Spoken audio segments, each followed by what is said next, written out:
L'homme a toujours été fasciné par les légendes, des batailles épiques avec des monstres terrifiants et des bêtes fabuleuses. Les contes regorgent d'une faune fantastique, sirènes, centaures, licornes, dragons ailés, vampires. Est-il possible que de telles rencontres aient pour source des observations réelles?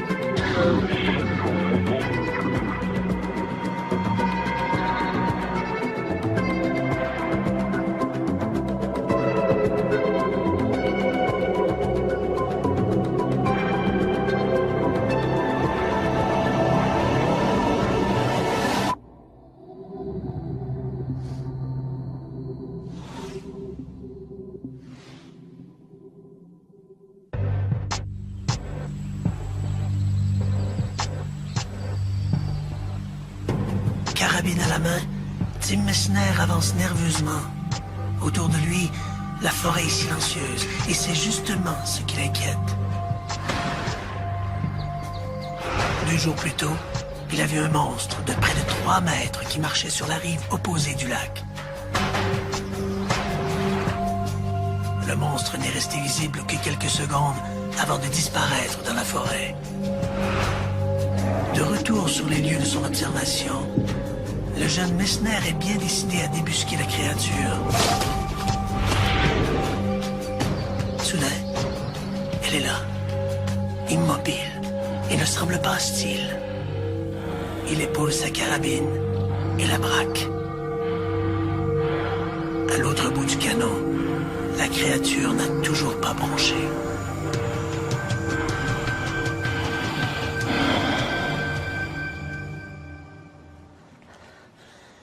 La littérature abonde d'histoires mettant en scène des êtres fabuleux, fantastiques, extraordinaires. Des monstres sortis tout droit d'un monde irréel. Vraiment.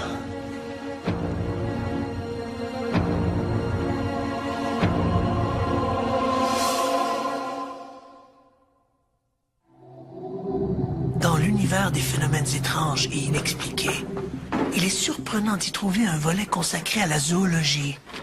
Pourtant, cette science a elle aussi ses ovnis, que l'on appelle les cryptides. Et leur étude, c'est la cryptozoologie. Alors, la cryptozoologie, sa définition, c'est la science des animaux cachés. Crypto caché, zoologie, science des animaux. Et donc la cryptozoologie s'occupe des animaux qui ne sont pas admis officiellement par la science et qui semblent pourtant bien être vus et revus ici ou là tout autour du monde par beaucoup de gens et avec des fois des preuves quand même vraiment intéressantes. Bernard Heuvelmans.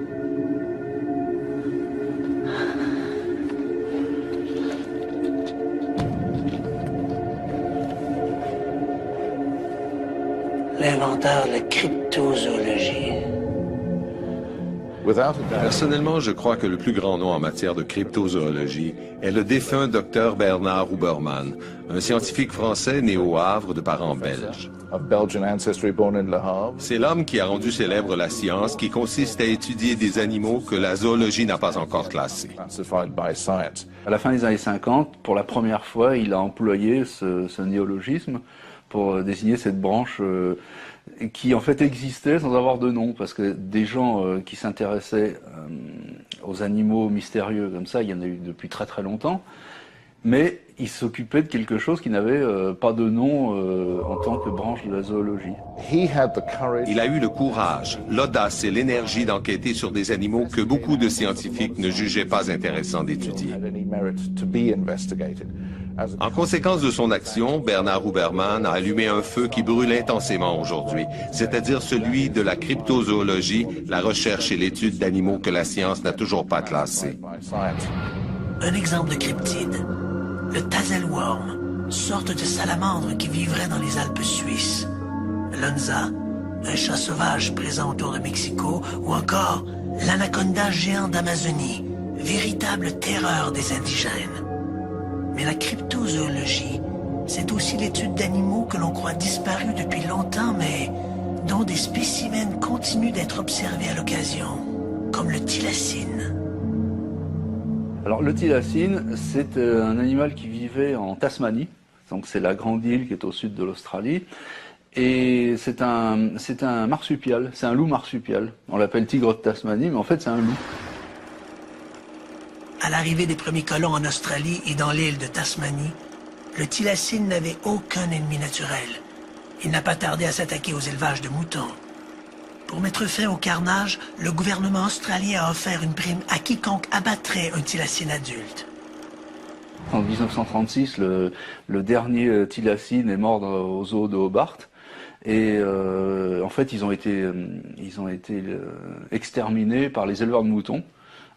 Qui ne pouvaient pas supporter leurs attaques incessantes. Et voilà, là on a un exemple d'animal dont la disparition est entièrement imputable à l'homme. Donc, en 1936, le tigre de Tasmanie glisse au rang des cryptides.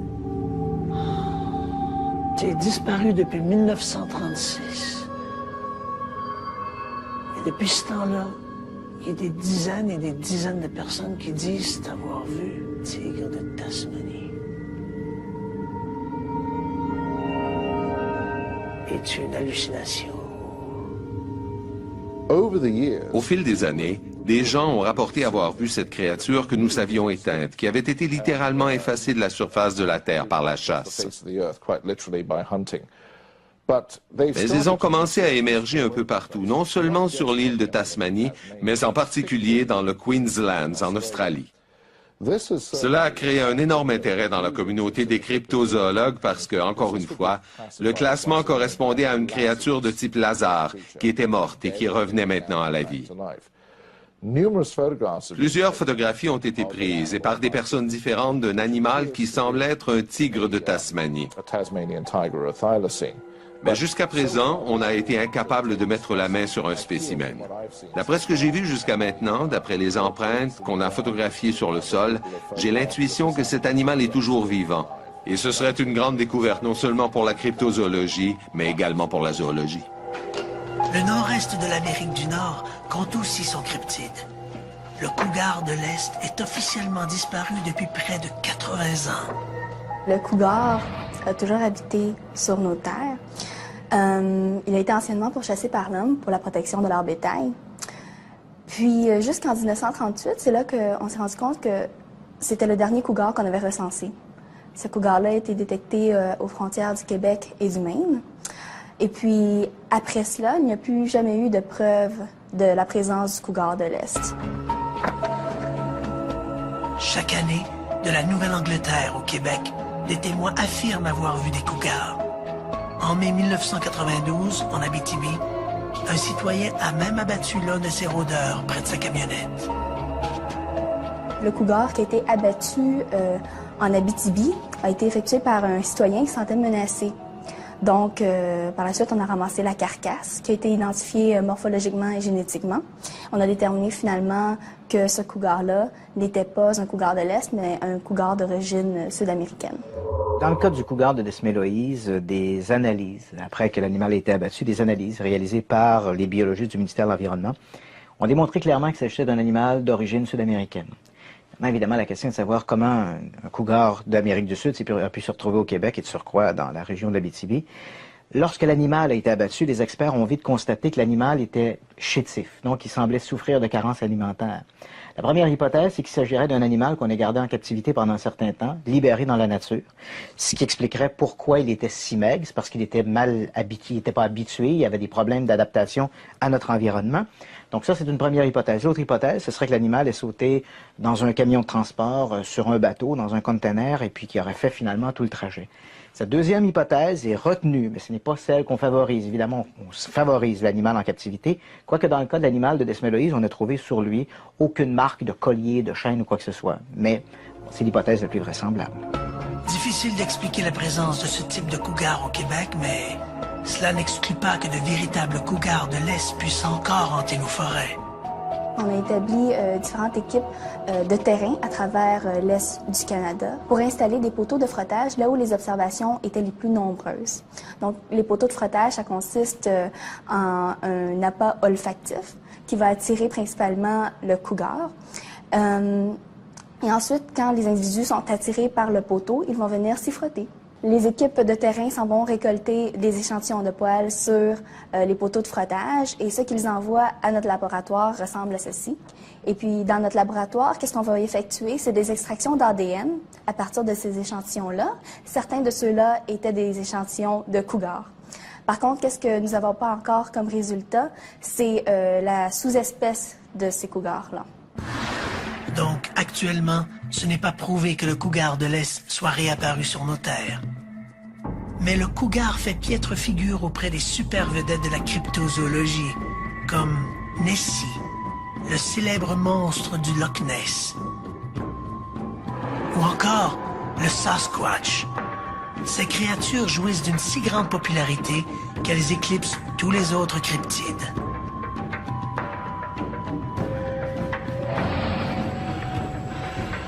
Le jeune Tim Messner n'a jamais entendu parler de cryptozoologie, mais son histoire est sur le point d'en faire partie.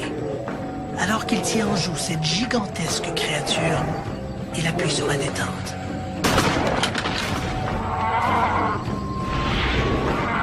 À quelques pas de lui, la créature tombe à genoux, se relève et s'enfuit. Pendant un long moment, Tim Messner reste là. Il n'oubliera jamais sa rencontre avec ce porte-étendard de la cryptozoologie canadienne, le légendaire Sasquatch.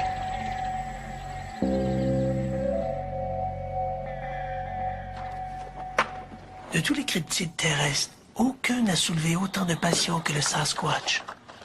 Ce monstre de 3 mètres de haut aurait été aperçu un peu partout en Amérique du Nord. Dans les années 1920, un Américain qui vivait ici, en Colombie-Britannique, un type nommé John W. Burns, a entendu diverses histoires à propos d'une créature que les indigènes décrivaient comme un homme couvert de poils. Il le voyait comme appartenant à un groupe lié aux Premières Nations, mais qui aurait été différent des autres à cause de sa taille et de son agilité. Pour décrire la créature, Burns a imaginé le mot Sasquatch, un mélange de dialectes qui voulait dire homme sauvage et poilu. Burns était un gentleman très méthodique qui a interviewé de nombreuses personnes à propos de cette créature. Et aujourd'hui, au sud de la frontière canadienne, le Sasquatch est connu sous le nom de Bigfoot, pour des raisons évidentes. Il a de grands pieds, de grosses épaules, une grosse tête, mais on l'appelle Bigfoot essentiellement parce qu'on a retrouvé des empreintes de pieds. Mais ici, en Colombie-Britannique, on continue de l'appeler Sasquatch parce que c'est une sorte d'icône de notre culture. À peu près tout le monde ici connaît ou a entendu une histoire de Sasquatch, et le sentiment général est qu'il fait partie de notre faune et de notre flore. Le Sasquatch a fait l'objet d'une traque constante depuis les années 50. En 1961, un milliardaire texan, Tom Slick, a même financé une battue dans les forêts de la Colombie-Britannique dans l'espoir d'y découvrir l'insaisissable hominidé. Sans succès. Et sa mort prématurée en 1962 devait hélas couper les subsides aux chercheurs. Et depuis 40 ans, faute de mécènes, la documentation du Sasquatch ne s'est faite que par le biais d'enquêteurs privés, passionnés par cette énigme zoologique. Je crois que si Tom Slick n'était pas mort dans l'explosion d'un avion en plein vol en 1962, la cryptozoologie serait rendue beaucoup plus loin qu'elle ne l'est parce que cet homme était le plus grand donateur des chercheurs en cryptozoologie.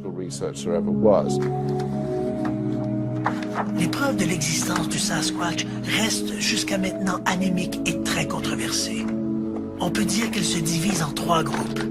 Les preuves physiques, comme les empreintes, les poils ou les excréments. les preuves photographiques et sur film, et aussi les preuves sonores enregistrées en forêt et où l'on entend des cris d'animaux inconnus. Pourrait-il s'agir des hurlements du Sasquatch?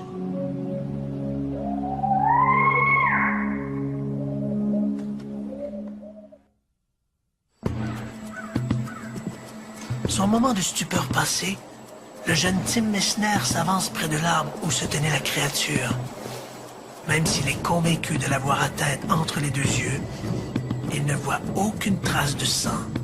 Par contre, la bête a laissé des empreintes géantes. Encore aujourd'hui, les empreintes demeurent les preuves les plus éloquentes de l'existence du Sasquatch. Parce que le Sasquatch laisse des traces, les empreintes peuvent être observées durant des jours, parfois des semaines, ce qui les rend plus durables que la simple observation. L'argument des sceptiques voulant que toutes ces empreintes soient l'œuvre de plaisantins est irrecevable. Des empreintes géantes ont été rapportées dès 1811 près de Jasper, en Alberta, par l'explorateur David Thompson. La théorie du canular a été endossée par certains médias, endossée par le public, à cause de l'absence de commentaires de la part de biologistes ou de zoologistes.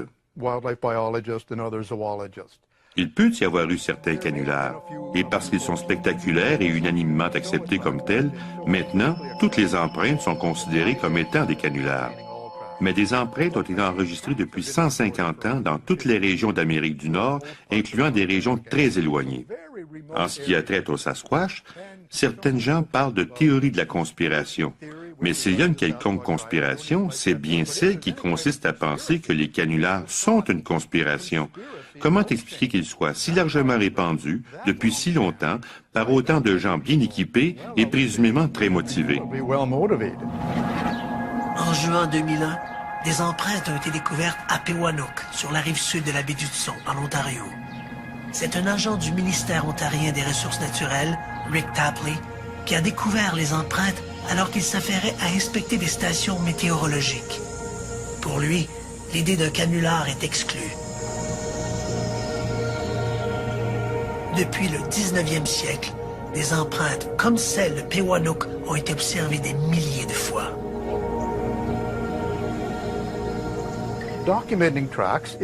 Il est très important de documenter les traces, par la photographie, mais spécialement si quelqu'un fait un moule en plâtre. Alors on arrive à une représentation en 3 dimensions de la plante du pied qui a laissé cette trace.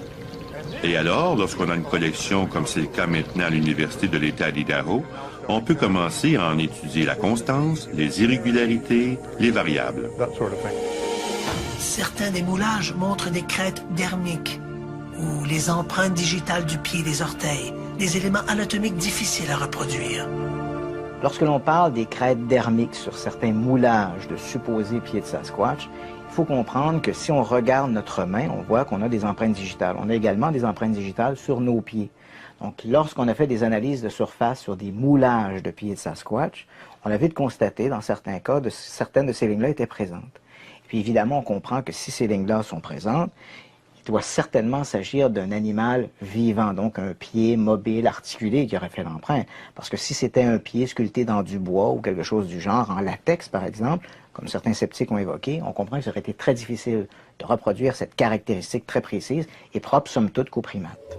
S'il s'agit d'un canular, ça a été fait par quelqu'un qui connaît vraiment sa matière. Parce que si on le regarde en 3 dimensions, on peut repérer la trace des os qu'on devrait retrouver sur un pied plantigrade, c'est-à-dire un pied qui s'appuie jusque sur le talon. Puis c'est une caractéristique de primate. Et on peut voir par la projection tridimensionnelle où sont exactement les métacarpiens, les carpiens et les phalanges sur ce pied. Nous avons ici un moulage intéressant, surtout parce qu'il est petit, de toute évidence un très jeune Sasquatch, et qu'il met l'emphase sur la largeur de l'empreinte. Le pied est très large, beaucoup plus large que ne serait celui d'un humain de même grandeur. On peut également observer l'écartement des orteils, et il y a une tendance pour celui-ci, comme sur cette autre empreinte de jeune, à avoir le gros orteil détourné, c'est-à-dire divergent, un peu sur le côté pour celui-ci et franchement sur le côté pour celle-là. C'est une caractéristique très simiesque d'avoir le gros orteil divergent comme ça.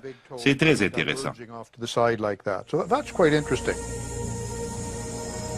Pour les autres preuves physiques, les données sont pauvres. Des poils et des excréments ont bien été découverts au fil des ans, mais leur identification a été impossible, quand il ne s'agissait pas tout simplement d'autre chose. En 2005, au Yukon, des résidents ont découvert des poils accrochés à une clôture que des témoins disaient avoir été enjambés par un Sasquatch. Les poils ont été envoyés à l'Université du Manitoba, où les résultats du test d'ADN ont révélé que les poils étaient ceux d'un bison et non ceux d'un animal inconnu. Le docteur Henner Fallenbach, qui vit à Portland, en Oregon, a une collection de poils qui ne tombent pas dans cette catégorie. Ils n'appartiennent à aucun animal connu, mais sont certainement ceux d'un primate inconnu.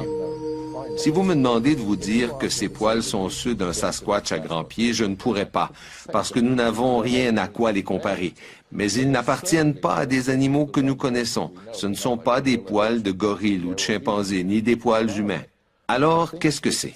En toute prudence, nous pouvons au mieux affirmer que ce sont peut-être des poils de Sasquatch. C'est la seule preuve concrète que nous ayons jusqu'ici. Chaque année, la presse nord-américaine se fait l'écho d'une demi-douzaine d'observations du Sasquatch. Les cryptozoologues estiment que ce nombre doit être multiplié par 10 pour avoir une idée du nombre réel d'observations. Il y a davantage un problème de perception face au récit des témoins qu'un véritable problème. La perception est que les gens ont pu être victimes d'hallucinations, qu'ils ont pu imaginer des choses. Et chez les biologistes, on insistait variablement sur le fait que les gens ont confondu un ours dressé sur ses pattes arrière avec un Sasquatch. On doit s'intéresser de près aux témoins oculaires. Sans les intimider, on doit s'assurer qu'ils sont familiers avec les ours et les mammifères d'Amérique du Nord, qu'ils n'ont pas bu ou fumé quelque chose et qu'ils ne sont pas stressés au point d'avoir des hallucinations. Et, sans les dénigrer, s'assurer qu'il s'agit d'une observation valable. On peut prendre ça comme une description initiale à partir de laquelle on pourra travailler. De toute évidence, ces témoignages devront être corroborés, et c'est là que les empreintes entrent en jeu. Mais les rapports d'observation sont très importants et méritent d'être considérés plus sérieusement. De tous les animaux de la faune nord-américaine, seul l'ours ou le grizzly sont des animaux potentiellement de bons candidats pour être confondus avec un Sasquatch. Incidemment, lorsque les biologistes s'amusent avec les témoins à leur faire une sorte de jeu d'association, et qu'on leur présente un livre sur la faune nord-américaine et qu'on leur demande de choisir dans les illustrations un animal qui ressemble à ce qu'ils ont vu, 9 fois sur 10, le témoin va choisir effectivement un ours. Mais cet exercice est un peu caduc parce que nos livres de zoologie nord-américaine n'ont pas de photographie ou de dessin de Sasquatch. Donc, on n'offre pas la possibilité, l'alternative aux témoins de choisir autre chose.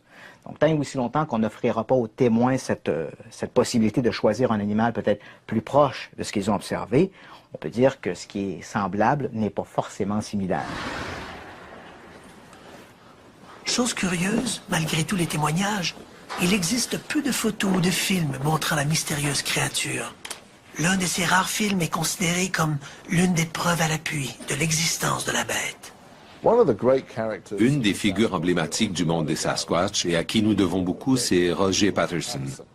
Roger Patterson était un homme qui avait choisi de vivre sa vie comme il l'entendait, en ce sens qu'il avait choisi de vivre selon son cœur, de faire des tas de choses de manière parfois imprudente, ce qui lui a valu d'avoir de mauvaise réputation.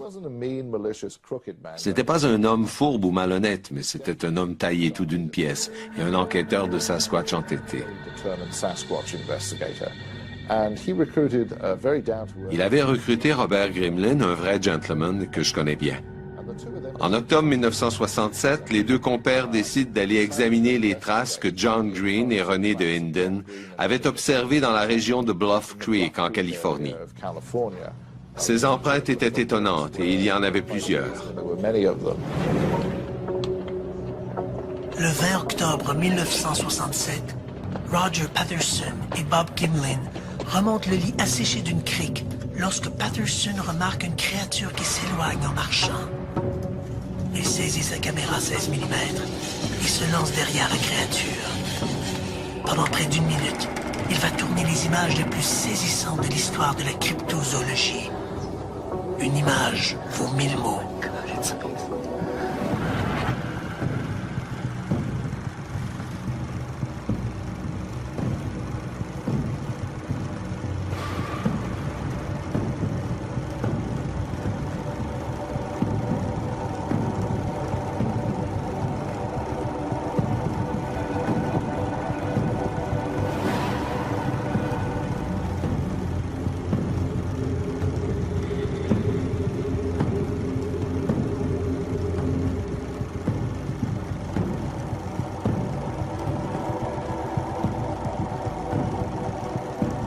Le film de Patterson a été soumis à une foule d'expertises et selon les scientifiques, de nombreux détails anatomiques liés à la créature et sa démarche très atypique excluent la possibilité d'un canular. Si ces images sont authentiques, l'existence du Sasquatch serait prouvée. Mais le sont-elles vraiment? Mon opinion personnelle en ce qui a trait au film de Patterson et Gimlin est qu'il est authentique. Tous les gens qui ont prétendu être le type qui portait le costume, et ils sont nombreux, ont tous échoué dans l'un ou l'autre des aspects de leur récit, qu'il s'agisse de l'endroit, de l'heure, de la date, de la manière de se rendre sur les lieux, etc. Et ces histoires ne tiennent pas la route, incluant la plus récente survenue il y a quelques années et que je disqualifie aussi.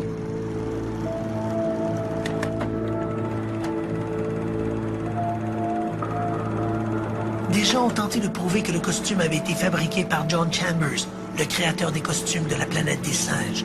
Une rumeur démentie par Chambers lui-même. Quand vous regardez le film, on y trouve une série d'informations concernant la démarche de cette créature. D'abord, il ne marche pas comme un humain. Il saute de terre et fait de très larges enjambées. Patterson et Gimlin les ont mesurées entre les moulages des empreintes.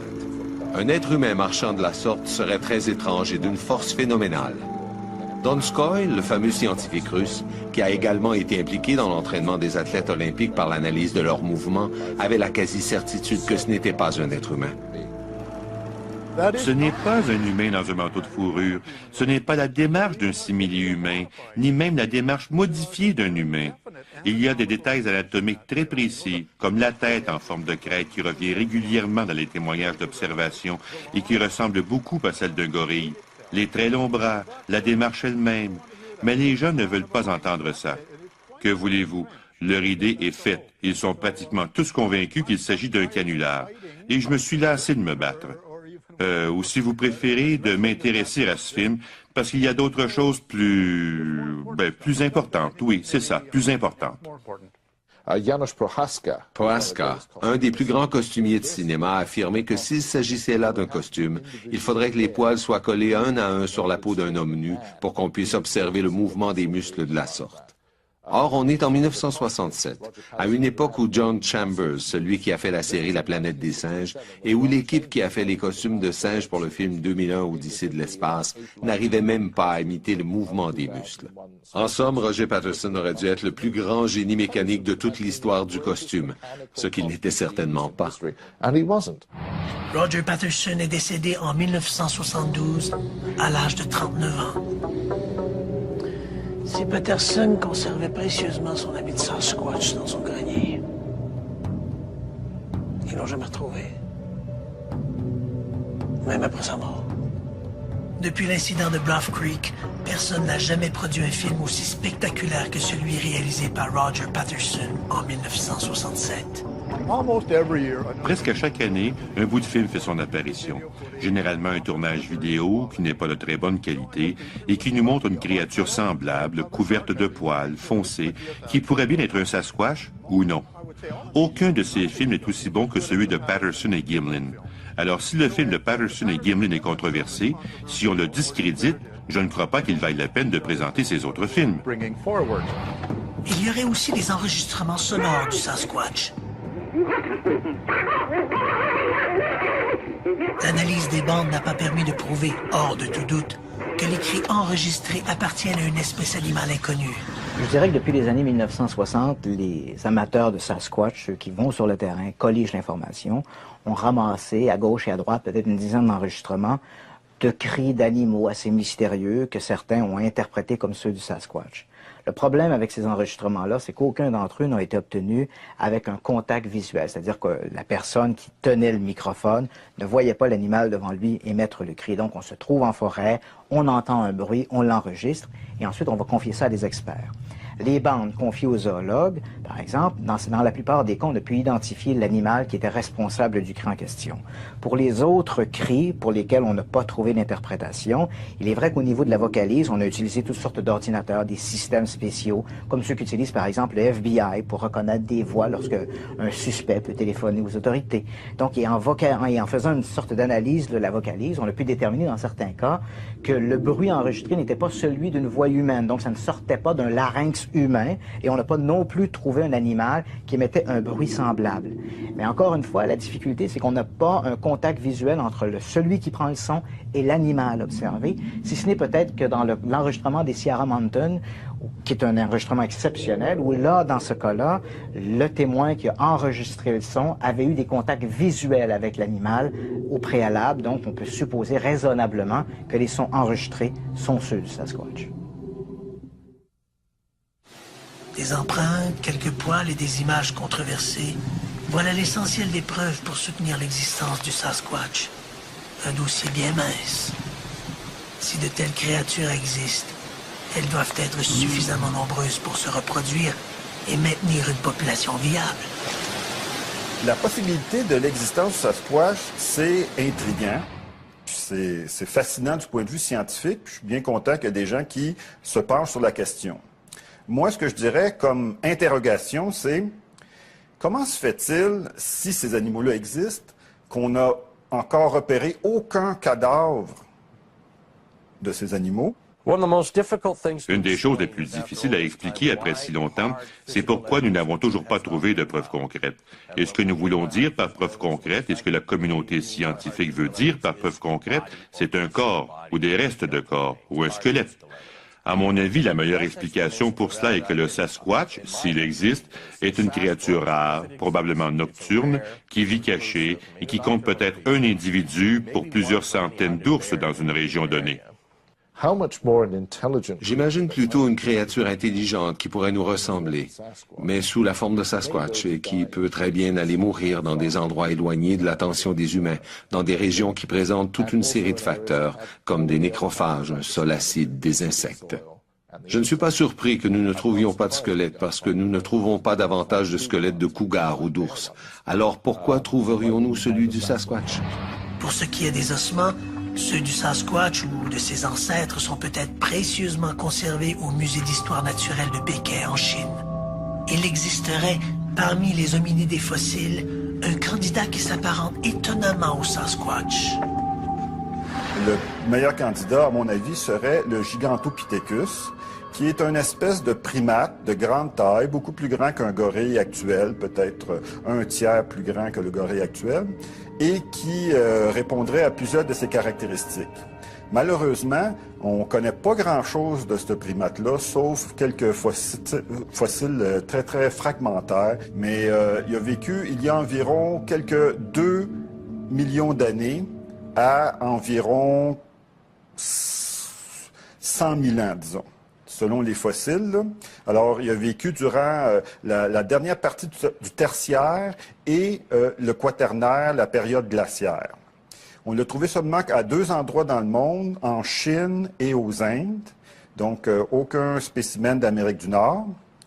Et, encore une fois, très fragmentaire, mais d'après les projections des fragments qu'on a, ça serait un singe de grande taille, beaucoup plus grand que le gorille actuel. Le Sasquatch est-il le dernier représentant d'une lignée survivante du Gigantopithèque? La preuve irréfutable de son existence serait sans contredit la plus grande découverte anthropologique de tous les temps. Ici, en Amérique du Nord, le Dr Grover Krantz, qui est décédé maintenant, mais qui était attaché à l'Université de Washington, était, je dirais, le porte-étendard de cette hypothèse-là que le Sasquatch était un Gigantopithèque. Pour Krantz, il est clair que l'animal dont les fossiles, les restes fossiles, ont été trouvés par exemple en Chine, Pour Krantz, l'hypothèse la plus vraisemblable, c'est que durant la dernière glaciation, à l'époque où le détroit de Bering était complètement gelé par une sorte de pont de glace, l'animal aurait migré de l'ouest asiatique vers l'Amérique du Nord en passant par le détroit de Bering et se serait répandu le long de la côte ouest nord-américaine. Le problème, c'est que jusqu'à maintenant, en dehors des observations du Sasquatch, on n'a jamais trouvé en Amérique du Nord le moindre fossile d'un gigantopithèque. Avec les années, la cryptozoologie s'est enrichie de nouveaux cryptides que certains puristes considèrent comme de véritables intrus, des créatures si fantastiques qu'il est difficile de croire qu'elles puissent appartenir au règne animal. Dans son extraordinaire encyclopédie de la cryptozoologie, l'auteur Michael Newton en mentionne quelques-unes, comme le Mothman. Le Mothman, c'est une créature qui serait apparue en Virginie occidentale aux États-Unis dans les années 60. Pour résumer très très brièvement, et qui apparaissait la nuit. C'est une espèce de grande ombre avec un peu un air de chauve-souris, des yeux rouges, et qui aurait été vue par un certain nombre de témoins, notamment autour de la ville de Point Pleasant. Le Mothman mesurerait près de 2 mètres et serait muni d'une paire d'ailes comme celle d'une chauve-souris et capable de s'envoler de façon verticale et sans battre des ailes. En 66 et 67, des centaines d'apparitions de la créature ont été rapportées. Puis le 15 décembre 1967, le Silver Bridge, qui enjambe la rivière Ohio, s'effondre, entraînant 46 voitures et des dizaines de motocyclistes. On a ensuite découvert que parmi les victimes du Silver Bridge figurait un grand nombre de témoins du Mothman. Ça fait partie des créatures volantes, mais encore non identifiées, vraiment. Là, on n'a pas l'impression, ça donne pas toujours l'impression qu'il y ait une véritable consistance. Ça ressemble, elle a un côté fantomatique, cette créature qu'est le Mothman, bien que visiblement terrifiante à encore les témoins. À en croire les légendes amérindiennes de l'Est de l'Amérique du Nord, une étrange créature habiterait nos forêts, le Wendigo.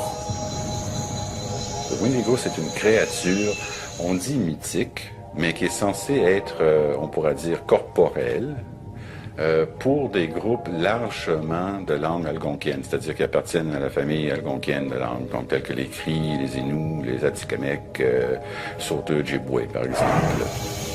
Le Wendigo serait un géant qui jouirait de la faculté de se rendre invisible. Pour se camoufler, il s'enduirait le corps de résine avant de se rouler dans la terre pour lui donner l'aspect d'un géant de pierre. Cet esprit de la forêt serait aussi cannibale et sa voix semblable au tonnerre.